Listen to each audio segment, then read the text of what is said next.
नमस्कार, स्वागत है आप सभी का। आप देख रहे हैं हमारा खास कार्यक्रम इकोनॉमी टुडे। और इकोनॉमी टुडे में आज हम बात करेंगे B20 की, यानी बिजनेस 20 की एक बहुत ही अहम बैठक दिल्ली में शुरू होने वाली है। साथ ही साथ G20 के निवेश और कारोबार पर जो बैठक चल रही है जयपुर में, उसका आज अंतिम दिन है। उस पर भी हमारी रहेगी नजर। ब्रिक्स में क्या कुछ मिला है पूरी दुनिया को, उस पर हम चर्चा करेंगे। लेकिन सबसे पहले इकोनॉमी टुडे में निगाह डालते हैं आज की टॉप लाइन्स पर। G20 जयपुर में G20 के व्यापार निवेश मंत्री स्तरीय की बैठक आज दूसरा और निर्णायक दिन। दिल्ली में B20 की बैठक में वित्त मंत्री निर्मला सीतारमण करेंगी शिरकत। अमेरिकी फेडरल रिजर्व प्रमुख जेरोम पावेल के भाषण से पहले दुनिया भर के बाजारों में सुस्ती। अमेरिका और एशिया के बाजार गिरे, डॉलर इंडेक्स में बढ़ोतरी। सप्ताह के आखिरी कारोबारी दिन गिरावट के साथ खुले भारतीय शेयर बाजार। सेंसेक्स और निफ्टी में गिरावट के साथ कारोबार की हुई शुरुआत।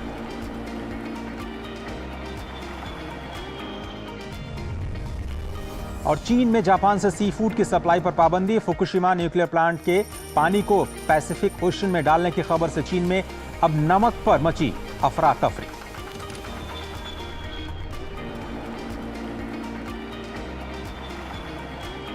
तो नमस्कार, एक बार फिर से स्वागत है आप सभी का इकोनॉमी टुडे में। और अब हम बात करेंगे ब्रिक्स सम्मेलन से जुड़ी जो हमारी आज की सबसे बड़ी खबर है। प्रधानमंत्री नरेंद्र मोदी ने ब्रिक्स सम्मेलन में अपने संबोधन में ग्लोबल साउथ की आवाज को पुरजोर तरीके से उठाया है और एक बार फिर से 20वीं सदी के वैश्विक संस्थानों में जरूरी बदलाव की अपील की है। उन्होंने ब्रिक्स देशों में आपसी सहयोग को बढ़ाने पर जोर दिया तो दुनिया की भलाई के कई नए मंत्र भी दिए।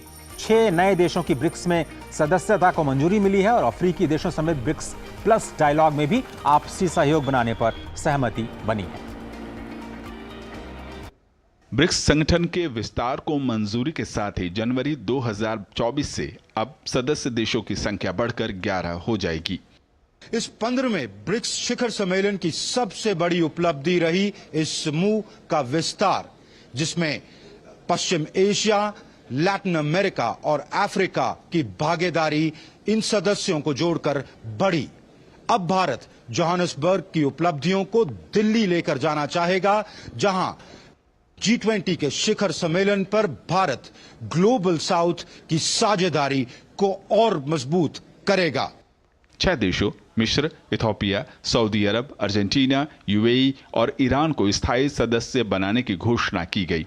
प्रधानमंत्री नरेंद्र मोदी ने ब्रिक्स के विस्तार का स्वागत किया है और उन्होंने दोहराया कि भारत हमेशा से इसका पक्षधर रहा है। भारत का ये मत रहा है कि नए सदस्यों के जुड़ने से ब्रिक्स एक संगठन के रूप में मजबूत तथा हमारे सभी साझा प्रयासों को एक नया बल देने वाला होगा। इस कदम से विश्व के अनेक देशों का मल्टीपोलर वर्ल्ड ऑर्डर में विश्वास और सुदृढ़ होगा। मुझे खुशी है कि हमारी टीम्स ने मिलकर एक्सपांशन के गाइडिंग प्रिंसिपल्स, स्टैंडर्ड्स, क्राइटेरिया और प्रोसीड्यूर पर सहमति बनाई है और इनके आधार पर आज हम अर्जेंटीना, इजिप्ट, ईरान, सऊदी अरब, इथोपिया और यूएई का ब्रिक्स में स्वागत करने के लिए सहमत हुए हैं। सबसे पहले मैं इन देशों के लीडर्स और वहां के नागरिकों को बहुत बहुत बधाई देता हूं। ब्रिक्स के घोषणा पत्र में संयुक्त राष्ट्र सुरक्षा परिषद के विस्तार की वकालत की गई। प्रधानमंत्री मोदी ने कहा कि ब्रिक्स का विस्तार अन्य विश्व संस्थानों में सुधार का संदेश देता है। उन्होंने कहा कि यह अन्य संगठनों के लिए भी मिसाल बन सकता है। ब्रिक्स का विस्तार एवं आधुनिकीकरण इस बात का संदेश है कि विश्व के सभी इंस्टीट्यूशंस को बदलते समय की परिस्थितियों के अनुरूप ढलना चाहिए। ये एक ऐसी पहल है जो 20वीं सदी में स्थापित अन्य ग्लोबल इंस्टीट्यूशंस के रिफॉर्म के लिए एक मिसाल बन सकता है। ब्रिक्स घोषणा पत्र में कहा गया कि राजनीति व सुरक्षा, आर्थिक व वित्त, संस्कृति, जिसमें लोगों के बीच आपसी सहयोग बढ़े, ऐसे 3 स्तंभों पर आधारित तरक्की के लिए रूपरेखा तैयार की गई है। ब्रिक्स घोषणा पत्र में समानता और आपसी सम्मान के तहत मानवाधिकार और बुनियादी स्वतंत्रता की रक्षा के लिए सभी देशों के साथ सहयोग करने पर भी बल दिया गया है। जोहानिसबर्ग में सभी ब्रिक्स देश एक स्वर में बोले कि रूस, यूक्रेन सहित सभी चल रहे वैश्विक संघर्षों का समाधान पीसफुल या शांति पूर्वक तरीके से होना चाहिए, डायलॉग और डिप्लोमेसी के द्वारा होना चाहिए। इस रुख की वकालत भारत लगातार तमाम वैश्विक मंचों पर करता आया है। इस शिखर सम्मेलन की दूसरी बड़ी उपलब्धि थी यूएन सिक्योरिटी काउंसिल में सुधार की मांग।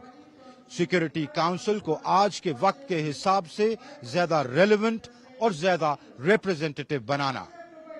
मेरे सहयोगी आशुतोष सिंह और शुभेंदु घोष और कैमरामैन वाई के लोकनाथ के साथ Amritpal Singh, DD news, Johannesburg. और अब इस खास इकोनॉमी टुडे में जुड़ रहे हैं हमारे साथ प्रोफेसर सचिन चतुर्वेदी, जो कि महानिदेशक हैं RIS फॉर डेवलपिंग कंट्रीज के। आपका बहुत बहुत धन्यवाद सचिन सर इस खास प्रोग्राम में जुड़ने के लिए। ब्रिक्स का जो ये विस्तार हुआ है, भारत के लिए क्या मायने हैं? केवल हम भारत के लिहाज से देखें तो इस विस्तार को आप किस तरह से देखते हैं? शुरुआत यहीं से करता हूँ। अजय जी, बहुत अच्छा सवाल है। और जैसा कि हम जानते हैं कि जो ब्रिक्स में एडमिशन हुआ है, जिन देशों का एडमिशन हुआ है इस ग्रुपिंग में, वो सऊदी अरेबिया, UAE, ईरान, तीनों भारत के प्रमुख ऑयल प्रोड्यूसिंग कंट्रीज हैं विश्व के, और भारत के प्रमुख पार्टनर भी हैं विकास की इस यात्रा में। इजिप्ट के साथ हमने पीछे अपने संबंधों को और गहराई से आंका भी है। इथियोपिया के साथ हमारे विकास के संबंध पहले से चल रहे हैं। अर्जेंटीना के साथ अभी हम लोगों ने कई ऐसे क्रिटिकल एलिमेंट्स, मेटल्स हैं जिनके ऊपर संबंध और गहरे किए हैं। तो मुझे लगता है कि 6 राष्ट्र जो इस ब्रिक्स सम्मेलन में शामिल हुए हैं, वो मुझे लगता है कि एक अत्यंत महत्वपूर्ण कदम है। दूसरी बात अजय जी जो महत्वपूर्ण है, वो जैसा प्रधानमंत्री ने कहा कि जो गाइडलाइंस हैं, जो स्टैंडर्ड्स हैं, जो क्राइटेरिया है, जो प्रोसीजर है, उसके ऊपर जोर देने का काम भारत ने किया।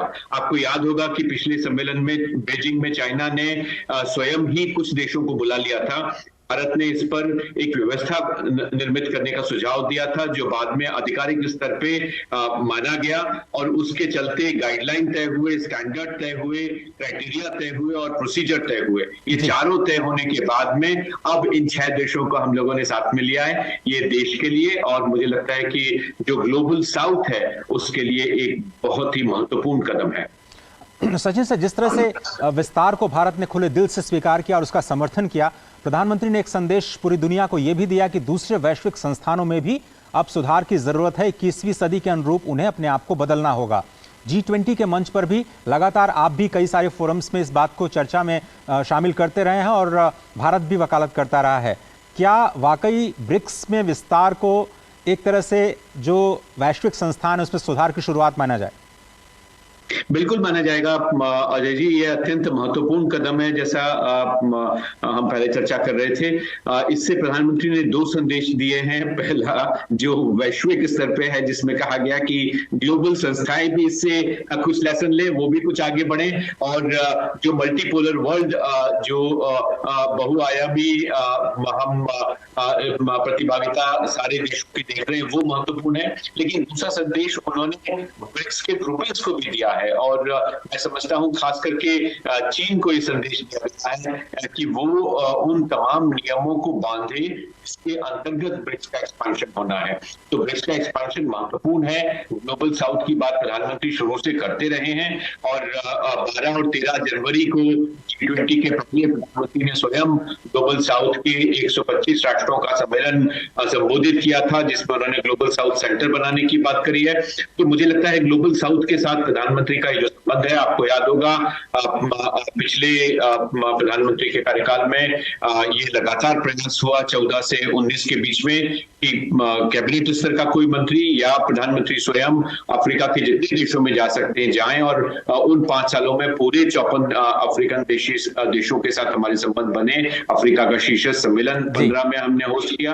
तो ये महत्वपूर्ण एक रहा है सबका साथ सबका विकास। तो ये साउथ अफ्रीका और के साथ में मिलकर के हमने अफ्रीका में, लेकिन अब इथियोपिया को और इजिप्ट को हमने जोड़ा है और इसके चलते एक महान जो ग्लोबल साउथ की पार्टनरशिप होनी चाहिए थी वो इससे निकल के आई है।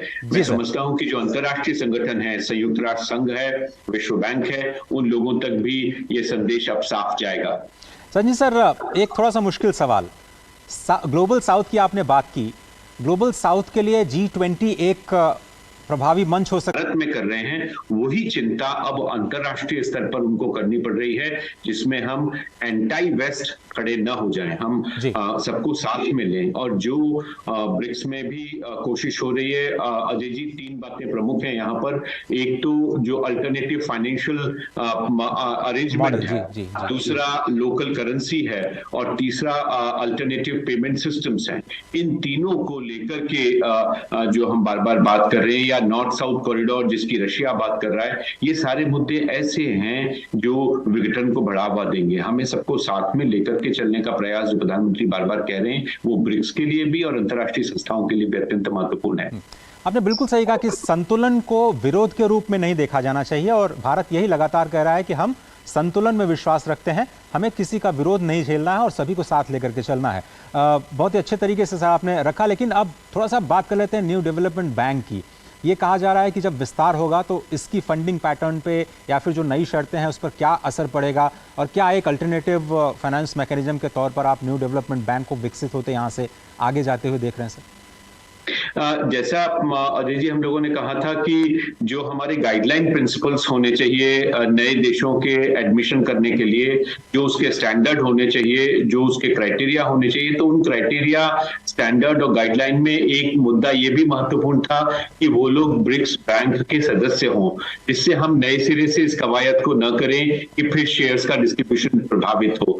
तो अभी जो देश हमारे साथ जुड़े हैं उनकी कहीं ना कहीं न्यू डेवलपमेंट बैंक में भागीदारी रही है और उन शेयर्स को हमें बहुत ज्यादा उससे विचलित होने की आवश्यकता नहीं होगी। और वो एक महत्वपूर्ण कदम इस मामले में होगा कि हम ज्यादा से ज्यादा देशों को क्रेडिट के इस गवर्नेंस मैकेनिज्म में लेकर के आ पाएंगे और इसलिए न्यू डेवलपमेंट बैंक प्रमुखता से सामने आएगा। और इसीलिए प्रधानमंत्री ने जो संदेश दिया कि विश्व बैंक भी इससे कुछ सबक ले ले, IMF भी कुछ सबक ले ले और वो जो नई सच्चाई है उसको समझने का प्रयास करे।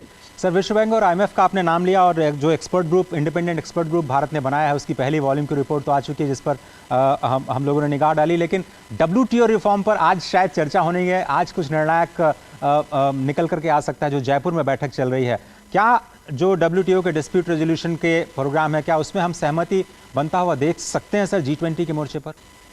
देखिए, अभी उसमें WTO डिस्प्यूट पैनल में अजय जी एक ही मुद्दा अटका हुआ है और वो है US की भागीदारी, जो हमें नए जजेस अपॉइंट करने हैं उसको लेकर के। चूंकि ट्रंप प्रशासन ने उसको रोक दिया था और उसके बाद नए अपॉइंटमेंट्स नहीं हो पाए, तो डिस्प्यूट सेटलमेंट सिस्टम जो था वो पूरी तरह से कोलैप्स कर गया। आज आवश्यकता है कि हम उसको बदलें और बदलने के साथ उसको ज्यादा सामयिक और स्तरीय संगठन के रूप में विकसित करें, यह अत्यंत आवश्यक है। मल्टीलैटरलिज्म की तरफ भारत की G20 की जो अध्यक्षता है वो लगातार बात कर रही है। स्वयं पीयूष गोयल जी ने कई दफा इस बारे में पीछे भी B20 की मीटिंग में कहा है, मुंबई में भी कहा था पहली बैठक में भी, कि मल्टीलैटरलिज्म में हमारा विश्वास है और WTO को रिवाइव करने की आवश्यकता है और ये सभी विकासशील देशों के लिए अत्यंत आवश्यक है। बहुत बहुत धन्यवाद प्रोफेसर सचिन चतुर्वेदी इस कार्यक्रम में जुड़ने के लिए और ब्रिक्स और G20 के विस्तार या रिफॉर्म्स पर अपनी बात सभी के साथ साझा करने के लिए आपका बहुत बहुत धन्यवाद। तो हम चर्चा कर रहे थे ब्रिक्स में विस्तार और जो प्रस्तावित जो सुधार हैं उसका क्या कुछ असर पड़ सकता है। एक छोटा सा ब्रेक लेते हैं, ब्रेक के बाद आपको बताएंगे शेयर बाजार का हाल और आज की कुछ बड़ी खबरें कारोबार जगत की दुनिया से। देखते रहिए इकॉनमी।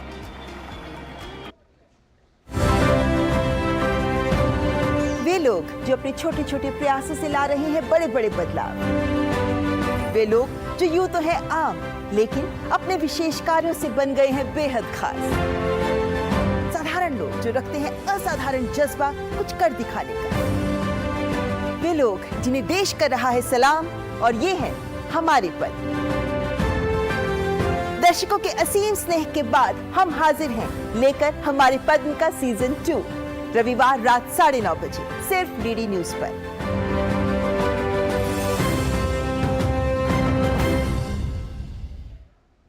एक बार फिर से स्वागत है आप सभी का। आप देख रहे हैं हमारा खास कार्यक्रम इकॉनमी टुडे और अब वक्त हो चला है शेयर बाजार की हलचल से आपको रूबरू कराने का और देखते हैं कि बाजारों में किस तरह से आज कारोबार की शुरुआत हुई है। जैसा कि आपको पता है कि आज बहुत ही महत्वपूर्ण फेडरल रिजर्व की बैठक होनी है और सभी की निगाहें टिकी हुई हैं जेरम पॉवेल उनके गाइडेंस पर कि वो क्या कुछ ब्याज दरों को लेकर के फैसला करते हैं। गिफ्ट निफ्टी आप देखिए बिल्कुल फ्लैट शुरुआत हुई है, जिसकी वजह से आज भारतीय बाजारों में जो शुरुआत है वो कमजोरी के साथ हुई है। कल देखें तो अमेरिकी बाजार गिरावट के साथ बंद हुए थे, यूरोपीय बाजारों में भी हमें दबाव दिखाई दिया था, आज एशियाई बाजारों में भी दबाव दिखाई दे रहा है। सेंसेक्स और निफ्टी की तरफ चलते हैं, देखते हैं कि सेंसेक्स और निफ्टी किस तरह से आज खुलते हुए नजर आए। 64,807 का स्तर 445 अंक नीचे, काफी शार्प डिक्लाइन सेंसेक्स की ओपनिंग का दिखाई दे रहा है हमारे स्क्रीन पर। हालांकि वहां से थोड़ा सा बाजार संभलता हुआ दिखाई दिया। इस वक्त 200 अंक की गिरावट के साथ सेंसेक्स कारोबार कर रहा है। निफ्टी में भी थोड़ी सी आपको जरूर संभलते हुए दिखाई दे रहा है, लेकिन इससे ओपनिंग की बात करें तो 116 अंक नीचे 19,270 के स्तर पर ये जो निफ्टी है वो आज शुरुआती कारोबार में कारोबार करता हुआ दिखाई दिया। अभी इसे स्मॉल कैप 0.25% की बढ़त के साथ कारोबार कर रहा है, लेकिन मिड कैप में इस वक्त गिरावट का दौर दिखाई दे रहा है। अगर दूसरे इंडाइसेस की हम बात करें तो consumer durables, FMCG, health care और मेटल्स में गिरावट दिख रही है, जबकि ऑयल एंड गैस थोड़ा सा बेहतर करते हुए नजर आ रहे हैं। वो स्टॉक्स जिन पे इस वक्त फायदा नजर आ रहा है उसमें बजाज फिनसर्व जो कि सबसे बड़ी एनबीएफसी है, उसमें करीब 1.5% की बढ़त। Adani ports, ONGC, HDFC life और बीपीसीएल में आपकी स्क्रीन पर इस वक्त टॉप गेनर्स नजर आ रहे हैं आज सुबह के कारोबार के दौरान। अब चलते हैं हमारे जो टॉप लूजर्स हैं वहां पर निगाह डालते हैं कौन कौन से स्टॉक्स में थोड़ी सी गिरावट नजर आ रही है। डॉक्टर रेड्डीज करीब 1.4% नीचे गिरता हुआ। इंडसइंड बैंक, सिप्ला, हिंडाल्को और एलएनटी में इस वक्त दबाव दिखाई दे रहा है। हिंडाल्को, लार्सन एंड टोब्रा, डिवाइस लैब और डॉक्टर रेड्डीज ये कुछ टॉप लूजर्स आज की स्क्रीन पर। जिस तरह से हम बात कर रहे थे, पूरी दुनिया भर की निगाहें जेरोम पॉवेल के गाइडेंस पर हैं, जो कि आज फेडरल रिजर्व की बैठक के बाद संबोधन देने वाले हैं। और यही वजह है कि जो दुनिया के बाजार हैं वहां भी हमें प्रेशर दिखाई दिया है। और वर्ल्ड मार्केट अपडेट्स में देखें तो डाउ जोन्स 47 अंक ऊपर, S&P 500 करीब 60 अंक नीचे और नैस्डैक में गहरी गिरावट देखी गई 257 अंकों की 13,463 पर कल ये बंद होता हुआ नजर आया। और यूरोपियन मार्केट में भी एक मिलाजुला असर उसका देखने को मिला, क्योंकि सभी लोग ये समझना चाहते हैं कि क्या कुछ इंटरेस्ट रेट को लेकर के अमेरिका में बड़ा फैसला होता है। और एशियाई बाजार की बात करें तो एशियाई बाजार में भी इस वक्त मिला जुला रुख देखने को मिल रहा है।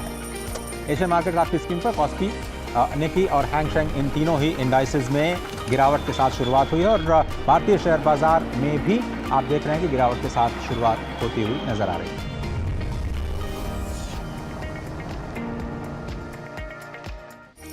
और अब बात कर लेते हैं हमारे आज की जो बड़ी खबर है उसकी। बिजनेस 20 B20 का शिखर सम्मेलन आज से नई दिल्ली में शुरू हो रहा है।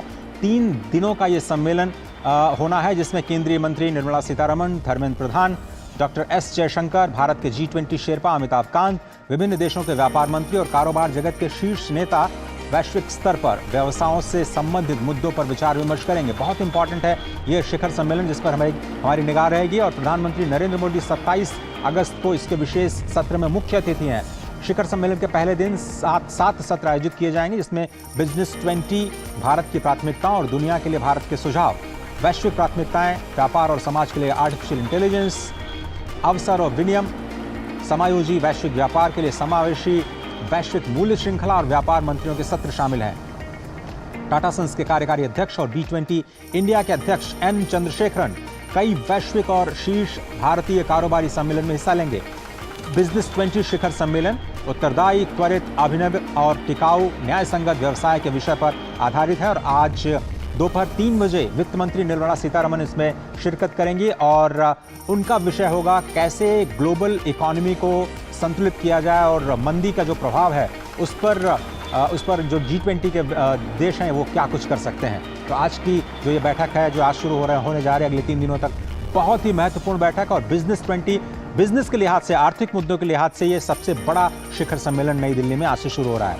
उधर जयपुर में आज G20 व्यापार और मंत्री स्तरीय बैठक का अंतिम दिन है, निर्णायक दिन है। मंत्रियों की बैठक का पहला दिन वैश्विक विकास और समृद्धि के लिए बहुपक्षीय व्यापार विषय पर केंद्रित रहा। इसमें विकासशील देशों के लिए व्यापार कैसे काम कर सकता है और विश्व व्यापार संगठन में सुधार कैसे हो सकता है, इस पर विचार विमर्श किया गया।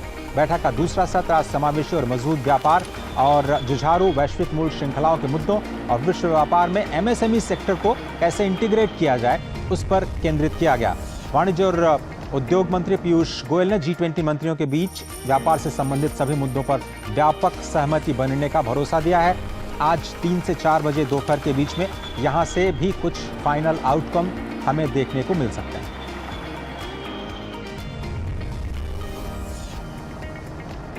तो G20 के लिहाज से आज का दिन बहुत ही महत्वपूर्ण। और अब देखते हैं कारोबार जगत की सुर्खियां फटाफट अंदाज।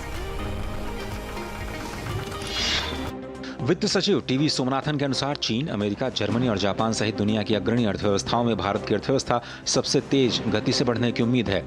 इंडियास्पोरा G20 फोरम को संबोधित करते हुए वित्त सचिव ने ये बात कही।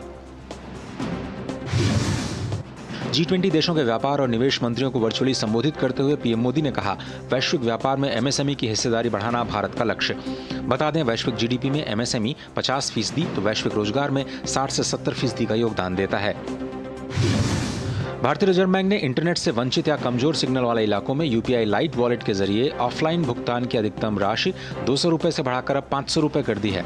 बता दें कि UPI पेमेंट को आसान बनाने के लिए सितंबर 2022 में UPI लाइट लॉन्च किया गया था। IMF के अनुसार भारत ने 2022 में चीन, अमेरिका और रूस के बाद सबसे ज्यादा फ्यूल सब्सिडी प्रदान की है। IMF ने कहा कि वैश्विक स्तर पर 2022 में $7 ट्रिलियन की फ्यूल सब्सिडी दी गई।